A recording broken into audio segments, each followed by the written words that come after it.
اور بالآخر مریض کا انتقال ہو گیا، یعنی وہ جانور مر گیا۔ تو طبیب حاذق نے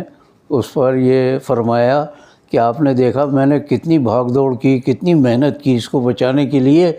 لیکن اس کی قسمت میں مرنا تھا تو مر گیا، میں کیا کرتا، قسمت پر تو کسی کا بس نہیں چلتا، اس کو مرنا ہی تھا تو مر گیا یہ۔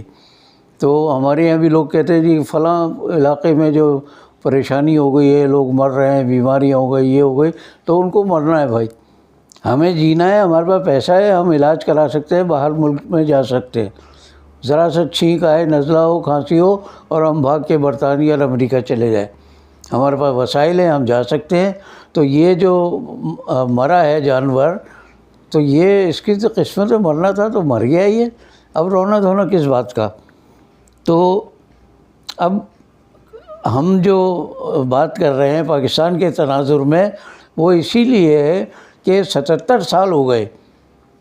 ایک سے ایک حاذق، ایک سے ایک طبیب، ایک سے ایک حکیم،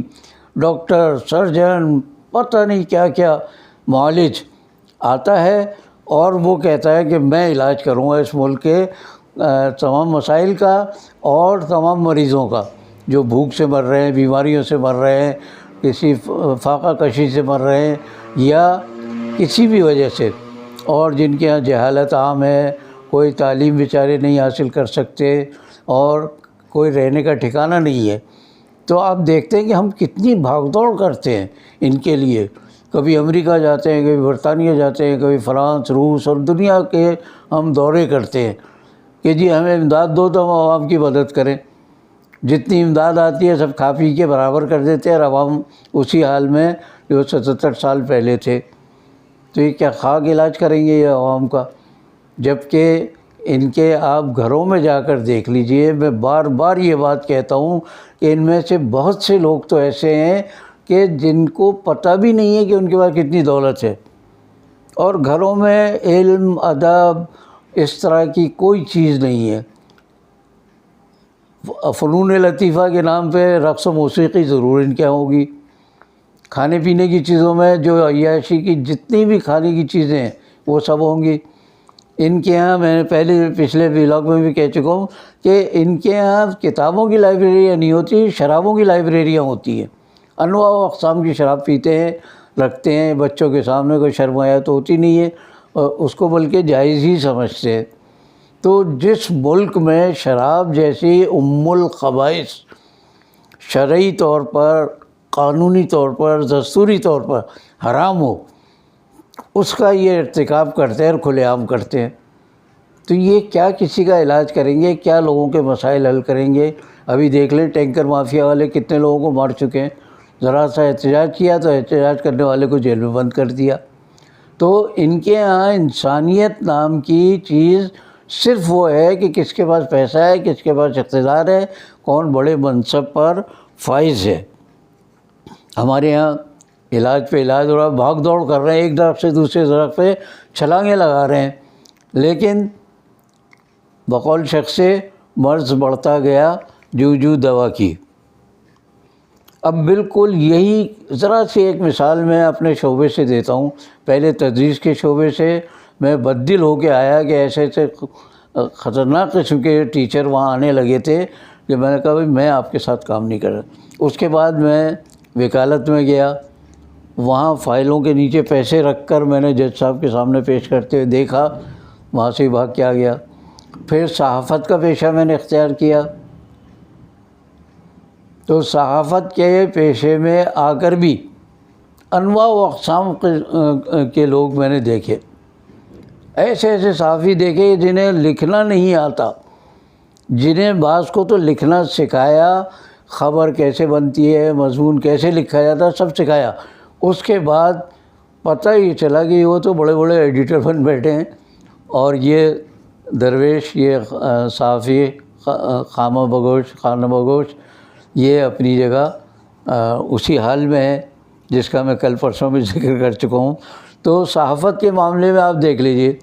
کہ میں یقین سے کہہ رہا ہوں، اللہ کو حاضر ناظر جان کر کہہ رہا ہوں کہ میرے پاس ذاتی طور پر کوئی پلاٹ نہیں ہے۔ صحافی برادری کا رکن ہونے کی وجہ سے، پریس کلب کا رکن ہونے کی وجہ سے آج سے 20-22 سال پہلے 400 گز کے ایک پلاٹ کا مستحق قرار پایا تھا۔ تو ہماری صحافیوں کی جو تنظیم ہے انہوں نے کوشش کی، تو ایک جگہ پتہ چلا کہ پلاٹ مل گئے اور 400 گز کے ہمیں پلاٹ مل جائیں گے۔ اب وہ زمانہ ایسا تھا کہ کوئی ایکٹیو نہیں تھا، کوئی سرگرم نہیں تھا،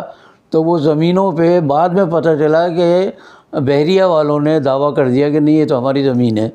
یہ صحافیوں کو کیسے دے سکتی ہے حکومت سندھ۔ 20-22 سال کے بعد اب دوبارہ جا کے ہاکس وے کی اسکیم نمبر 36 میں وہاں جا کر 400 گز کے پلاٹ کی پھر ایک نوید ملی، اور 3-4 سال سے مسلسل ہمارے جو حکومت سندھ کے لوگ ہیں وہ پریس کلب میں آتے ہیں اور صحافیوں کے بارے میں بڑی باتیں کرتے ہیں، بڑی خدمات ہیں آپ کی، یہ ہے وہ ہے، اور حکومت سندھ آپ کے ساتھ ہے، ہم آپ کے پلاٹوں کا مسئلہ حل کر دیں گے۔ ہر بار آتے ہیں یہی دعوے کرتے ہیں، یہی وعدے کرتے ہیں، لیکن ابھی تک ہمیں نہیں معلوم کہ یہ ہمارا پلاٹ ہے۔ اب جو پلاٹ نہیں معلوم ہے تو اس کے باہر کی جو آؤٹر ڈیولپمنٹ کہلاتی ہے ان کی زبان میں، تو باہر کا کوئی کام نہیں ہے، نہ سڑکیں بنی ہیں، نہ بجلی ہے، نہ پانی ہے، کوئی چیز نہیں ہے، اور کہہ دیا یہ پوری زمین جو ہے یہ آپ کے اتنے صحافیوں کے لیے، اور باقی جو 700 صحافی رہ گئے ہیں ان کے لیے بھی ہم جلد ہی اعلان کرنے والے ہیں۔ اور وہی 20 سال پہلے جو اعلان کیا تھا، 22 سال پہلے، کم از کم ان کو تو آباد ہونے دیں کہیں۔ آج تک اپنے مکان میں ہم نہیں ہیں، زمین ملے اور پتہ نہیں وہ زمین بھی کہاں ہوگی، کب پانی آئے گا، کب بجلی آئے گی، اور ہر بار آ کے ہر وزیر آ کے دعویٰ کر کے وعدہ کر کے چلا جاتا ہے۔ بس عنقریب، بلکہ ان کی زبان میں کہا جائے عنقریب سے بھی پہلے، اس سے بھی قریب وقت میں آپ کو ہم زمین دے دیں گے۔ ابھی سعید غنی صاحب آئے تھے آخری دفعہ، پھر انہوں نے وہی وعدے کیے۔ 20-22 سال سے وعدے سن رہے ہیں ہم کہ بس صحافیوں کے لیے تو ہماری جان و مال حاضر ہے۔ ہم اچھا وجہ میں صاف بتا رہا ہوں، کسی کو برا لگے، صاف بتا رہا ہوں میں کہ سندھ گورنمنٹ کی کارکردگی اکثر معاملات میں اتنی خراب ہے کہ صحافی اکثر ان کے خلاف لکھتے ہیں۔ اخبارات میں حکومت سندھ کے خلاف بہت خبریں آتی ہیں، اتنی بدعنوانیاں، بے ایمانیاں، لوٹ کھسوٹ، پلاٹوں کی الاٹمنٹ ناجائز اور یہ وہ، تو ظاہر خبریں ان کے خلاف لگتی ہیں۔ تو میں تو یقین سے کہتا ہوں کہ سندھ حکومت کبھی صحافیوں کی حامی نہیں رہی، وہ تو اپنا دشمن سمجھتی ہے ان کو، لیکن جب آتے ہیں پریس کلب میں کہتے ہیں صحافی ہمارے بھائی ہیں، ان کے مسائل ہمارے مسائل ہیں، اور آپ دیکھیے ہم چشم زدن میں حل کر دیں گے۔ 20-22 سال تو ہو گئے، وہ پتہ نہیں چشم زدن کب آئی گی مجھے نہیں معلوم۔ تو بہرحال یہ وعدے اور طفل تسلیاں جب صحافیوں کے ساتھ ہیں، اور ہماری جو انجمنیں ہیں اتنی بھولی بھالی انجمنیں، صدر سیکریٹری ان کی جی ہاں کرتے ہیں، ہاں ملاتے ہیں، کہتے ہیں ہاں دیکھیں یہ ہمارے لیے وعدہ کر رہے ہیں، ہم سے وعدہ کر رہے ہیں، انشاءاللہ ہم جلد اپنے گھروں میں آباد ہو جائیں گے۔ بہت سے لوگ، میرے سامنے کی بات ہے یہ، درجنوں، سینکڑوں اگر ہو گئے ہوں تو نہیں پتہ، لیکن درجنوں اس اپنی زمین کے چکر میں اصل زمین کی طرف چلے گئے۔ وہ جو 2 گز زمین بھی نہ ملی جو ہے، تو وہ 2 گز زمین انہیں ملی اور وہ دنیا سے چلے گئے۔ آج بھی مجھ جیسے بزرگ یا پرانے صحافی وہ انتظار میں ہیں کہ کب ہمیں وہ 400 گز ملیں گے، تو کب ہم کہیں کوئی اینٹیں پتھر جمع کر کے کچھ بنا سکیں گے وہاں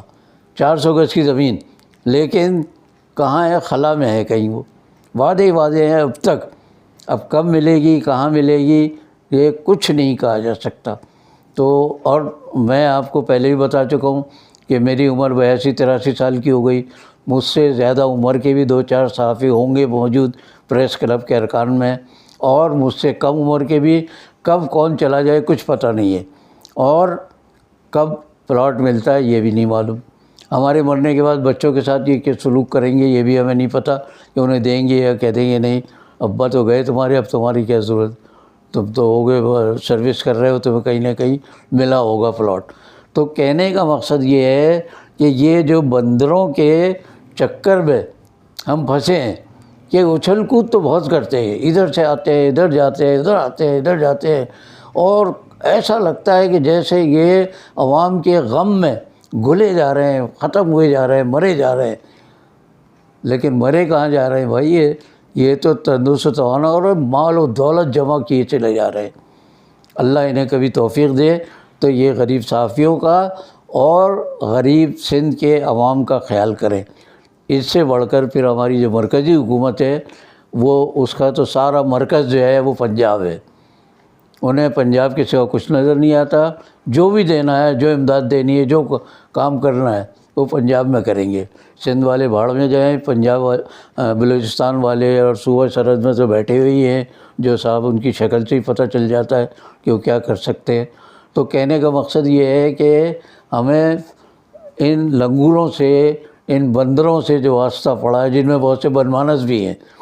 تو ان سے پتہ نہیں کب نجات ملے گی۔ اللہ تعالی ہمارے حال پر رحم کرے، باقی بشرط زندگی باقی۔ السلام علیکم ورحمۃ اللہ وبرکاتہ۔